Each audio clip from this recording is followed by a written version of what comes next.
Let's go, people. You can go. Let's go.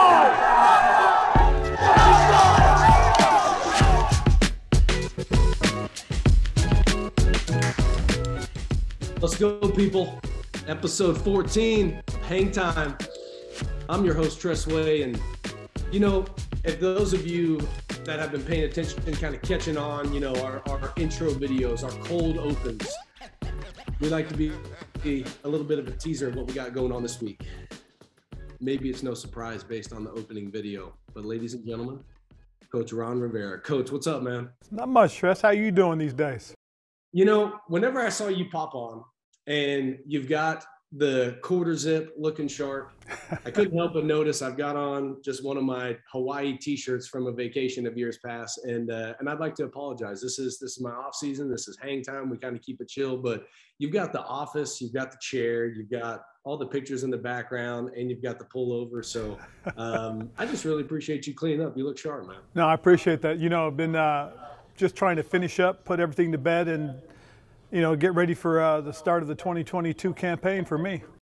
2022, man, absolutely. I'm sure there's been more than enough buzz going around with the whole the new name, everything like that. Is it right after the season for you, Coach? Is it still pretty ramped up, like a bunch of things moving all at once before you kind of kick into the off season and the build up? Like, what's kind of the timeline of a come off of 2021 into 22, or how's it kind of work out for you? Well, for myself, I've always done this, even when I was a player way back in the day, Tress. What I used to do is once the Super Bowl's over, as far as I'm concerned, I'm looking forward to 2022 because everybody's 0-0. So as far as I'm concerned, we all have a chance. That's right. Heck yeah.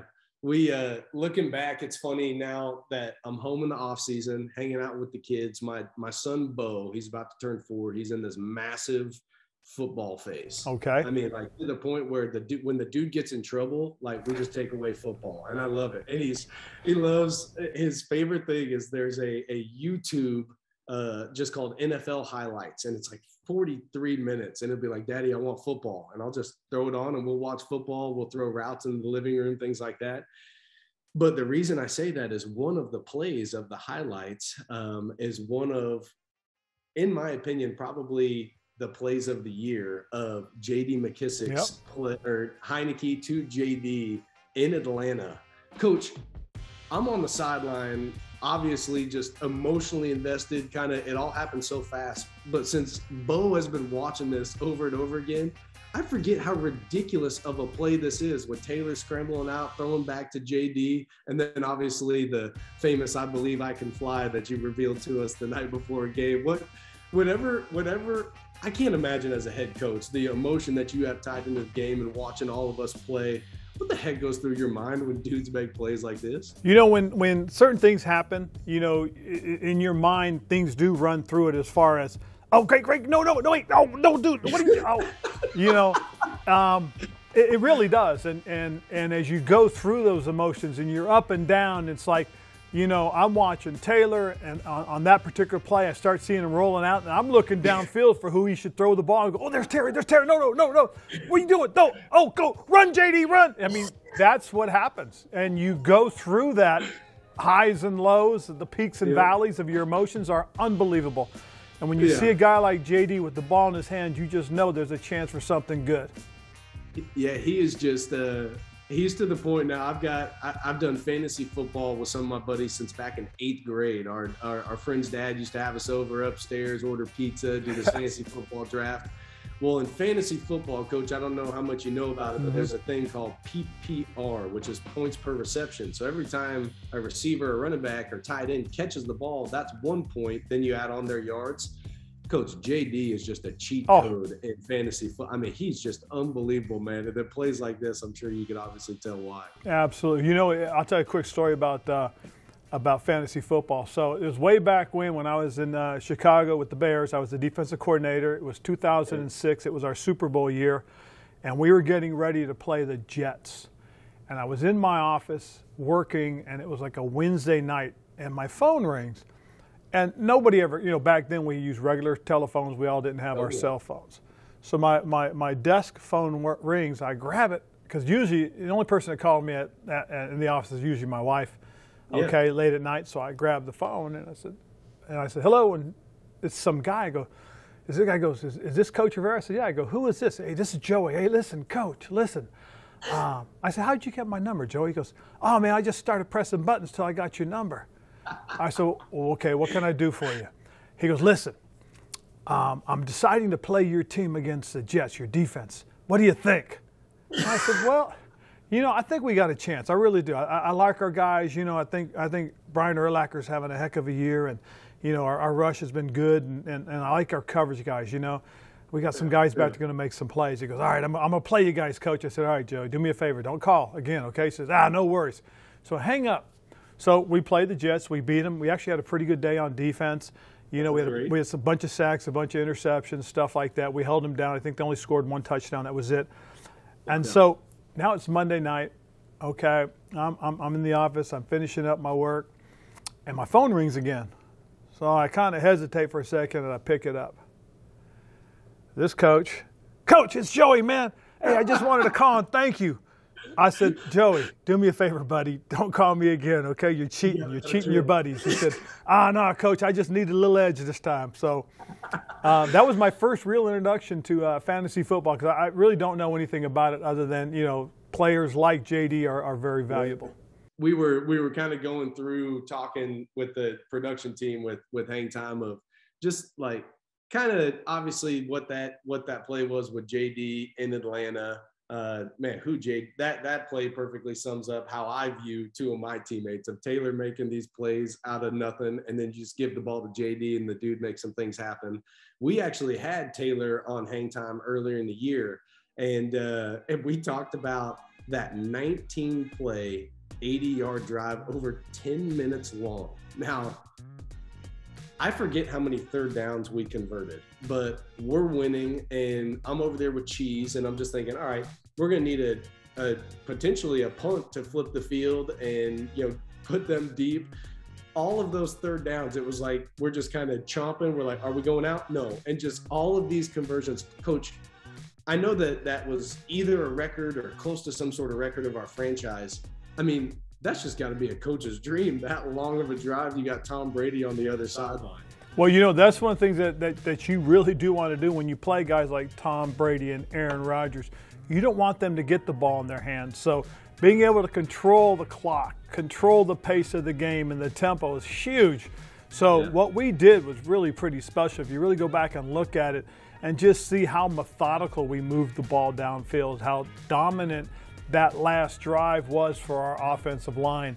And there's an old saying, and it was an old Pittsburgh Steelers saying that Chuck Noll used to always say to his team when they got into the fourth quarter, from what I understand, was, hey, let's impose our will. Let's impose our will. Let's run the ball when we want to, and they know we're going to. He said, that's when you're imposing your will. So it's something I was told, and I've always remembered that, and just knowing how gratifying it is to watch your offense control the line of scrimmage like we did for that series. Yeah, I remember you saying that to us, Coach, that's that next level of imposing the will, is running the ball effectively when they know you're going to run the ball. That drive was something else to watch, man. But all right, so Coach, we got to go to our house call presented by Van Meter Homes. Coach, I know how you are on the sideline. I would classify you as this dependable calmness. Like you always look like you're thinking, but it looks like you're thinking effectively. Like you're just thinking of chess moves as the game goes on. I'm full blown emotion. Like I'm total. I'm gone. I buy into everything. So me and you and I having our relationship, our friendship going back to Carolina. Coach, what was that like for you? That week leading up, I know it was an incredible game, but I was all into it. You just appeared like, hey, I'm just playing chess. Let's roll. Well, it's something I learned from my father. My dad was an Army officer, went to Vietnam twice, served 32 years. And when I got my first head coaching job with the Panthers, my dad told me this. He said, Ronnie, never forget this. He said, when you're in the heat of battle and things are going crazy and there's all this excitement, all this noise, he said, and everything's just out of control, your soldiers, he called the players soldiers, he said, your soldiers are going to look at you and they're going to see if you're in control. Because if you're in control, they'll calm down and they'll stay in control. And I've never forgot that. And that's a big part of the reason why I guess I'm stoic on the sideline, is that I don't want to lose my control. In 2013, when I was with the Panthers and we got into the playoffs for the first time in a while, we played a home playoff game. And I thought the refereeing was unfortunately one-sided. And I got after the referees pretty good. And I lost my focus for a little bit during the game. And when I looked over, my players had lost their composure as well, because they were reflecting what I was doing when I was yelling and complaining to the referees and getting on them. I forgot to stay engaged in the game, and that spilled over to our players. And so from that point on, I really stuck to it and tried to make sure I was always in control. Yeah, Coach,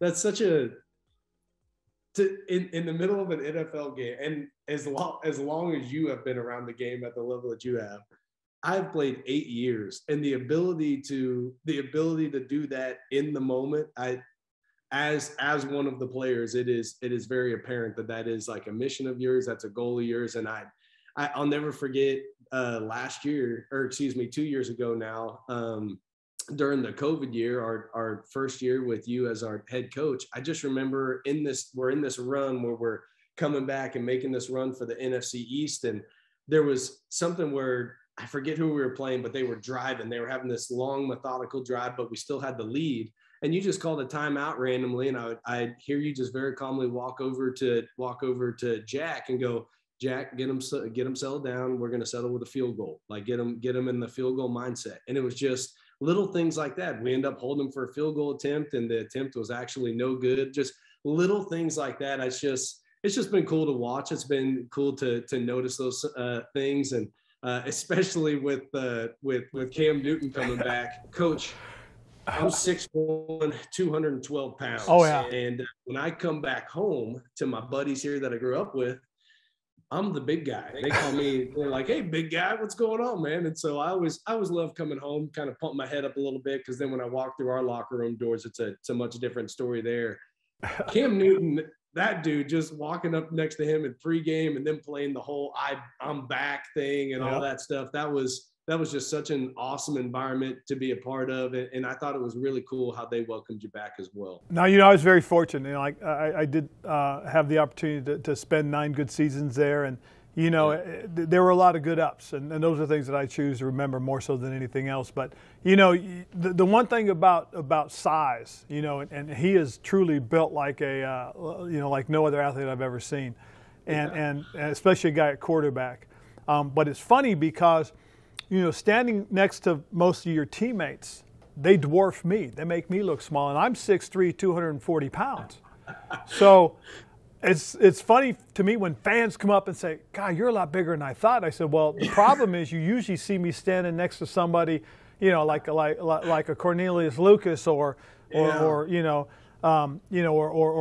Scherf or somebody like that just make me look small. And then they sit there and just say, I can't believe you're so big. So I know that feeling when you talk about, when you go certain places, you are the biggest person in that room. Yep, absolutely. I think I took a little bit of a shot too, because speaking of just making me feel a little smaller, but in a way it's okay, because he's a part of the protection on me. Coach, here on Hang Time, I'm sure as you've seen, we have Borderline, the fan favorite segment of the rookie that I'm both proud and nervous to say that he's been under my wing this year. But Coach, I would like to introduce you to the episode 14 Cheese Break. So here we go with cheese. Thanks, Tress. Today we got blue cheese. Did you know in the production stage, the cheese is spiked with stainless steel rods to let oxygen circulate and encourage growth of the mold. The veins appear as the blue color that you see in the cheese. And these veins of mold give the cheese its unique taste and smell. Let's give this one a try. I'm a little bit nervous. This is probably my least favorite one. Oh. Am I supposed to swallow this up? 1.5. Back to you, Tress. That's our cheese break. Let me ask you, man. You a blue cheese fan? No, I'm not. I have not acquired the taste. I like the smoked Gouda. That really is one of my favorites. It's got a nice smoky flavor that I really do enjoy. It's funny because growing up, and my dad loved cheese, so he had all different flavors. And one of the ones he did have the blue cheese, and I remember trying it for the first time and realizing that's not for me. And it's almost apropos that's what cheese does for you. And I'm talking about Cheeseman. Yeah. But I will say this: I'm surprised you guys haven't reached out to the Cheez-It people and tried to get them as a sponsor. Coach, we've been plugging hard. Cheese has been shooting his shot. They even have. Did you know they have a Cheez-It Snapped? It's like Tostitos has baked and have whatever it may be. There is a Cheez-It Snapped, and Cheese has been working hard on it. I know Velveeta has gotten back to them, and they may do something with them. But I mean, nice. You got to with a guy like Cheese, man, 100%. Coach, having Cheese as my rookie, got to have some fun, light, hazing, things like that.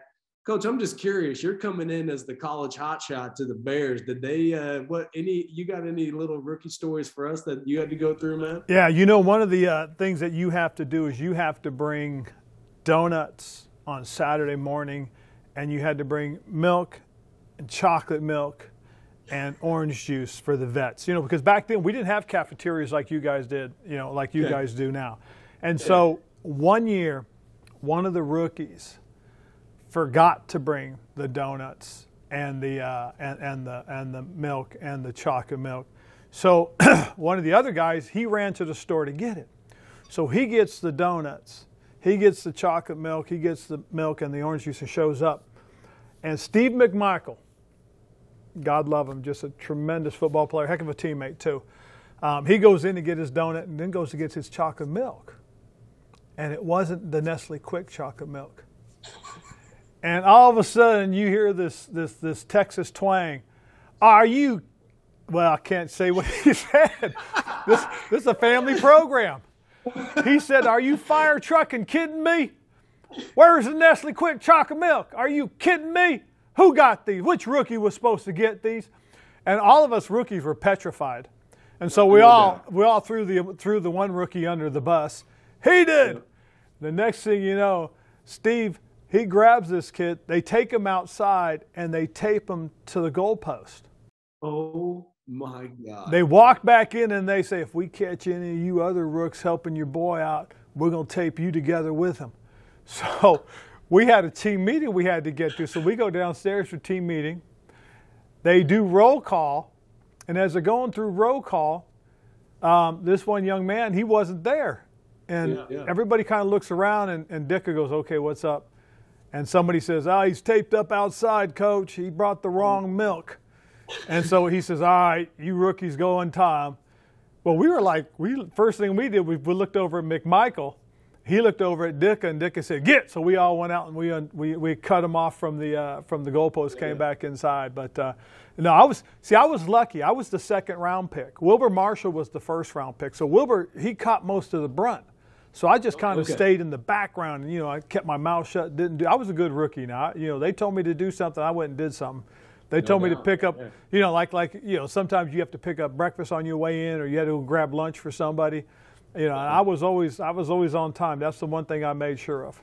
No doubt. I feel like unless people have been in it or have witnessed it, I think the sentence you said of, "Hey, he's taped up outside, he brought the wrong milk." Other people may think, "God, that seems a little extreme," but that is just right on par for the course. Oh, we had, guys used to get dunked in the cold tub. I mean, nothing was sacred. I mean, you had to be on time, be where you're supposed to be.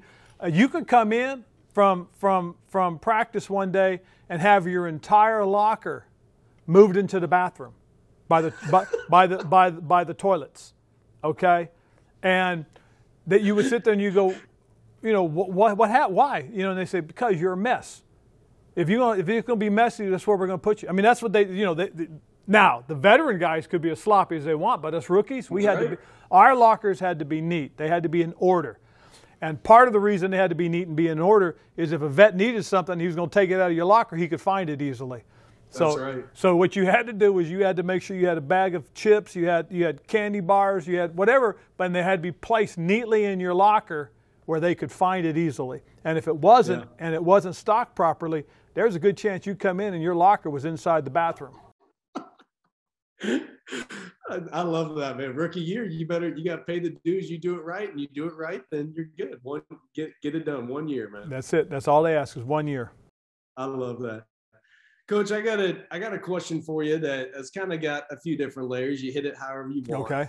You coming from a guy that played for so long, was there any point throughout your career where maybe just some coaches that you had influencing you and things like that you knew you wanted to go down the coaching route and one day become a coach?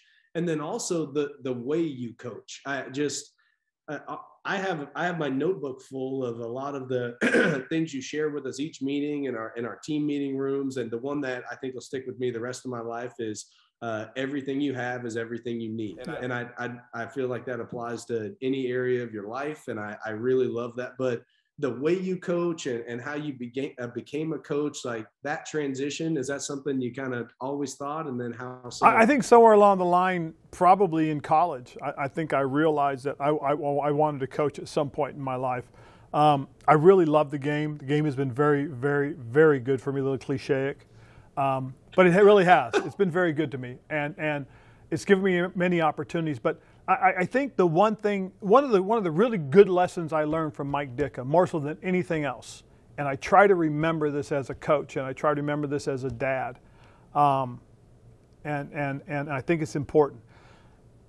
1 year, it was probably my fourth or fifth year, and Coach Ditka was just, he would harp on us, he would rip on us, he would push us, he would strain us, he'd work our butts hard. And so I remember one day being particularly hard, and he was really just getting after us. So that afternoon, I had an appointment with him because I was the player rep for the Bears, and so he and I would get together at least once, every 3 or 4 weeks, and we'd talk about stuff, about what's going on. Is there something that he needed to be aware of or that he could help with, and did we have anything that we needed as players? So I remember one time coming in, and we were in there, and we're talking, and I said to him, I said, Coach, can I ask you something? I said, why are you always on us like that? Why, especially this time of year? He said, Ronnie, just remember this. I'll never ask you guys to do something I didn't do as a player. I just kept thinking to myself, that makes all the sense in the world. But then I also thought, you know what, though, his standard's real high because he's a Hall of Famer. Yes. And so him pushing us the way he did, the way he demanded from us, made me realize that all he's doing is wanting us to reach our potential because he's been there. He knows what it takes to get to where we want to be. So we might want to pay attention and listen to him. And so that kind of stuck with me ever since. But then I've always thought as a coach, I would never ask guys to do stuff that I wouldn't do either. And it was because I was getting life lessons from him. I got life lessons from my high school coaches. I was fortunate. They were terrific guys. I got a great life lesson from Joe Cap. Joe Cap coached me in college, my junior and senior year. Between my junior and senior year, or actually it was between my sophomore and junior year, he got me a part-time job working for a construction company when I was on summer break. And I worked hard. I mean, I was getting $5 an hour, which was actually a lot back then. But I was on site at 7 a.m. They got me off site at 3 o'clock so I could go work out. I would go work out, lift, run, go through drills with a bunch of buddies. But by 8:30, 9 o'clock, I was wiped out because remember, I was going to work at 7, so I was getting up at 6. And it was hard. It was hard work. So I come back to campus early just to get started, getting ready for the season. I noticed a bunch of my teammates, who stayed on campus, they're making $10, $15 an hour. And these jobs they were doing were cake. So I went up to Joe one day and I said, Coach, I said, what the heck? I said, John over here is making $12.50 an hour and he's pretty much watching the grass grow. Okay, I got Richard over here making $15 an hour as a porter working for this law firm. I said, you got me a construction job working $5 an hour starting at 7 a.m. And he looked at me in all seriousness and he goes, was it hard work? I said, yeah. I said, did you like it? I said, no, it was hard work. I hated it, man. I was wore out. I was tired every day. It killed me. And he looks at me and we make eye contact. He looked at me and he goes, good, get your education and graduate. Just like that.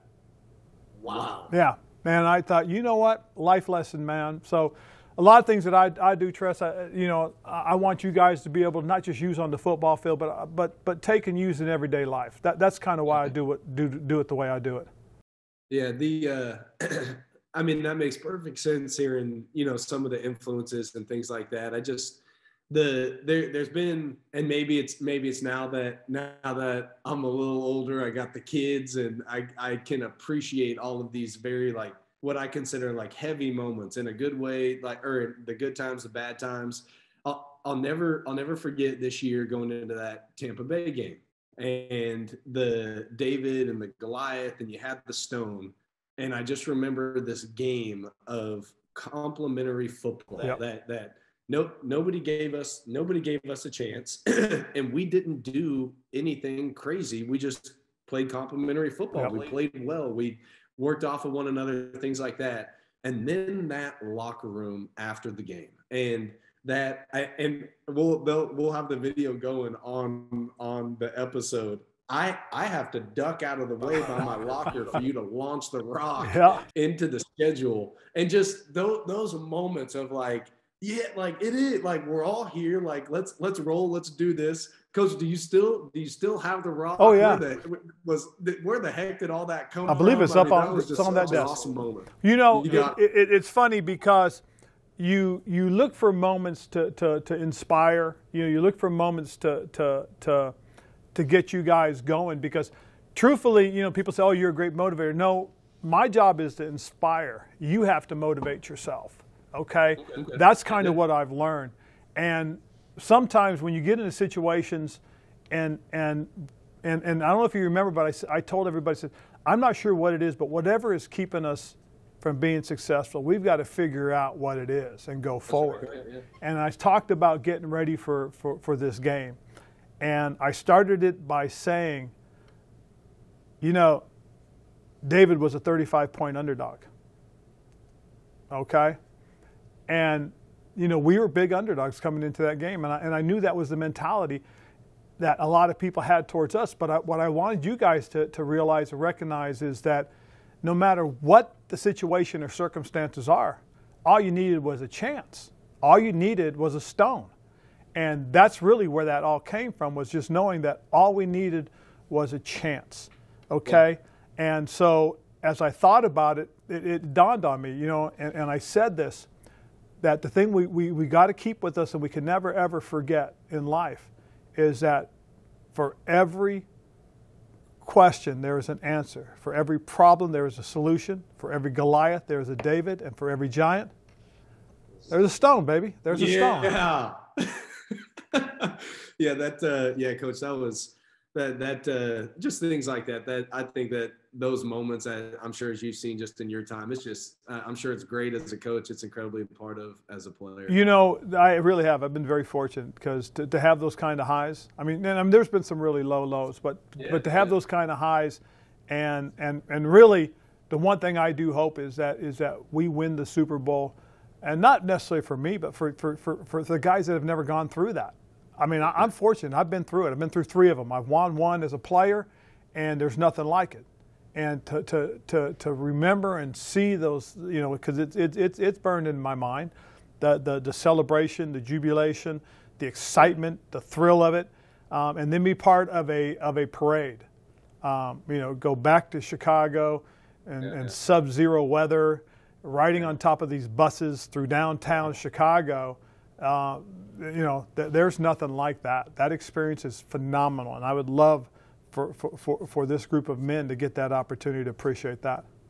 Yeah, Coach. Yeah, thank you, man. The speaking of the group of men, kind of hinted towards you a little bit earlier on some of the dudes I wanted to ask you about and just see maybe if we kind of jive on some of the answers here.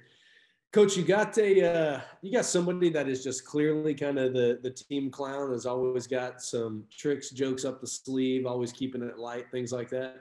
Other than you, I'd have to. No, I do. I think you've got a great approach and appreciation for where you are, and you don't take it too seriously, which I think is also a good thing, because there is a time that we got to look at and laugh at ourselves. But J.D. McKissic is somebody that to me is that bright spot. When things are tough, you can look over at J.D. and he got a smile on his face, man. That's a guy that I love being around, because you can see his confidence. In fact, he was here today working out. He was downstairs, and he and Jarrett Patterson were working out together, and that there was those two guys in the weight room, and you would think there was a crowd of people.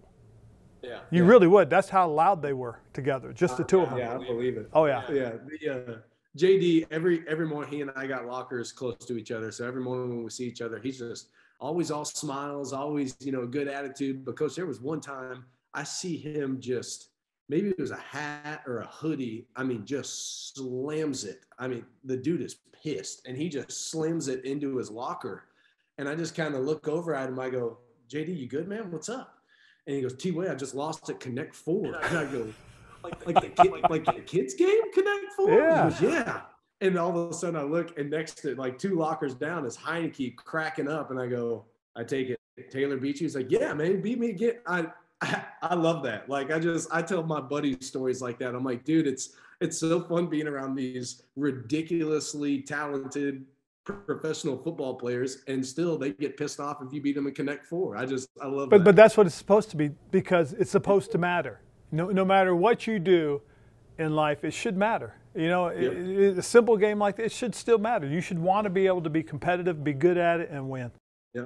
Amen. My dad used to always say, if it wasn't all about winning, then don't keep score. Just if you're lining up and playing, you better freaking roll, man. All right, Coach. So I might have been in the mix on the team clown. I'm for sure not in the mix on the best dressed. Now, this can be their swagger out at the practice field, what they bring to the table, or obviously when we got to clean up and go on some road trips. You got a best and or a worst dress that immediately comes to mind? The first name that came to mind more so than anything else was Terry McLaurin as far as best dress. He has a very refined look about himself, because he carries himself a specific way. And it's the same thing that you see in the locker room, or when you see out on the practice field, or you see on the team playing. He's a pro's pro. And because of that, he seems to do everything in a very fashionable way. And so I appreciate that with him. Yeah. Coach, how about, I know you always kind of frequent the locker room, come down and check on us from time to time. You got anybody that whenever you walk by, maybe I need to go put them, well, they're not rookies anymore. I could go put them in a stall somewhere in the bathroom, but. You can pick pretty much any offensive or defensive lineman, and you're going to get a pretty messy locker. The thing that used to get a lot of the guys back in the day were the ones that the locker smelled, whether it was from their footwear or the fact that they hadn't had their pads washed or something like that. That's when it gets pretty rank, and that was one of the things that we used to get judged on as far as that. We used to have to, because back then we didn't have all the stuff that that are available now to you guys in terms of cleaning the shoulder pads, cleaning the helmets, cleaning the shoes out, getting the shoes dried. We had to learn, you had to do that on your own. You had to care enough that you weren't going to stink the place up, that you were going to take it in there and clean it yourself. And quite honestly, a lot of times, you would basically just go in there with your gear into the shower and soap it up in there and clean it out, and then, put it in there and let it dry to keep it from stinking. But back in the day, the offensive linemen or defensive linemen were usually the worst ones. Yeah, no doubt. Well, Coach, we talked a little bit about Terry McLaurin. I've also been in contact with Jonathan Allen, Kendall Fuller. Coach, you know, we report back in April, you know, got the weekends off. Coach, I think we're getting a little bit of a good golf crew. You got any golfing planned here in the near future, man? Yes, actually, we are. I'm getting ready to take my break. You know, I've been working since the season has ended, and so what's going to happen is we're actually going to take a break starting this Saturday. We're going to go out to California. Going to get an opportunity to visit my parents. My dad is going to celebrate his 86th birthday. Wow! So we'll go do that. But in the meantime, we're going to be in Monterey, California, home of Pebble Beach, and so we're going to play some. Coach. We're going to play some golf out there. Looking forward to that. We're going to play Monterey Peninsula Country Club, which is right on the ocean. It's about as beautiful as it gets, and I'll most certainly make sure I send you a picture. In fact, you know, I got a picture. I got to show you this hole. Where's that picture? I got to find that picture. Oh, where did I put? Here it is. Okay, now take a close look at this, now, baby. Oh, you son of a buck. Yeah, man. that's the. Oh my gosh. I believe that's the 13th hole on the Dunes course in Monterey Peninsula Country Club. All right, how you like that, baby? Yes, okay. Yes, sir. You get you some. Coach, what's the plan of attack with the wife? You know, for those that they're listening and watching, you know, Coach's wife can shoot. Yes, she can. You know, usually early in the season I can beat her because she hasn't really had an opportunity to play. So I just kind of brute force it and beat her. But after she settles in, then she starts playing to her handicap, which right about now it's probably about a 5, but she's probably playing to about an 8 or a 9. The one thing is, that's so unfair is that she hits the ball on the average off the tee, probably about 235 for a lady, which is not fair because I have to play back. But you know what? I just realized this and found out I'm a senior now, so I get to move up a little bit. Milk it, Coach. I'm going to. Sure. Oh, absolutely, without a doubt. Are you kidding? She won't give me strokes. That's the other thing too. Yeah. All right, Coach. Well, how we finish out hang time here, I think you'll be a fan of the name as a defensive guy and former defensive coordinator. Coach, it's called 3 and Out, sponsored by Theragun. Go to therabody.com, get your Theragun today. Coach, how it works is I'm going to ask you a trivia question. Okay. And particular, the one that I have for you, it's going to have 5 answers. Uh-oh. Okay. But you're going to have 1 minute to just give me 3 of those answers. If you can name 3 of the 5, I'll give you a free travel Theragun that as you're tearing up these awesome courses, you maybe give yourself a little therapy and work a little faster and maybe even whip about 36 in a day. Who knows? All right, Coach. So time for our 3 and Out. Okay. Your trivia question. There are 5 college football team names. College football team names with the word golden in their name. You have 1 minute. Golden Bear, Golden Knight, Golden Eagles. Okay. Golden Hurricanes. That was under 5 seconds. Coach, I can't believe that just happened. What? You're done. You had to name 3. Oh, okay. Sorry. I was trying to think of what the 5th one was because I thought I had to do all 5. I mean, you still can. You still can. I mean, hold on. Let's hit the timer. Let's go ahead and hit the timer.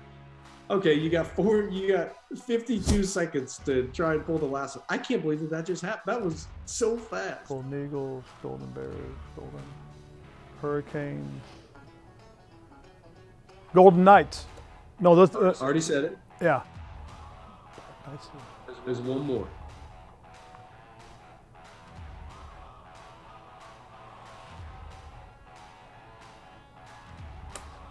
Well, that's definitely the hardest one. Yeah, apparently it is.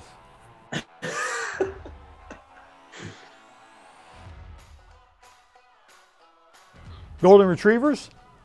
Oh, that's a good one. Yeah, Air Bud. Yeah. Bring Air Bud into the mix. I got a Golden Retriever too, our dog Tahoe. Yeah. That's right. Yeah. Oh, God. Yeah. Coach, the last one is Kent State. Oh,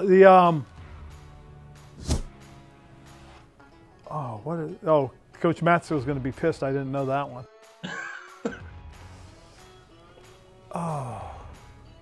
golden flashes.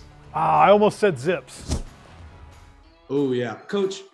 I'm embarrassed to say that this morning I was like, man, I'd like to think of something tying in with Coach, like obviously I hope I don't over trick him and he'll be able to throw out golden bears immediately. Yeah, that was easy. And no, I'd be anxious to go to the tape with the instant replay. In no way did I ever think that you would get the 3 answers in, I think, was 3 seconds. So, Coach, you get a freaking Theragun, and you can also say you're the only one this year that has gotten it in under 30 seconds, and then you could flex on people until you got 3 answers in 3 seconds. And you can even ask them that question, and I guarantee you they don't do How do they do that after they make a tackle? You know, back in the day when we used to make a tackle, you just get up and go back to the huddle. Now everybody makes a tackle and you see the flex. With the flex, Coach, yes. Unbelievable. Oh, man, that's hilarious. Coach, thank you so much for coming on Hang Time. It's good to catch up with you. Please, I know you got a lot going on. Do not forget to send me a couple of pictures from the courses here whenever you head out to California. And we'll get a little crew together, and maybe we can, first couple weekends at OTAs, get some of the guys out there and have some good time. We will. We'll have some fun with it, all right? Yes, sir, Coach. Good talking with you. It's good to talk to you, Tress. Be good, kiddo.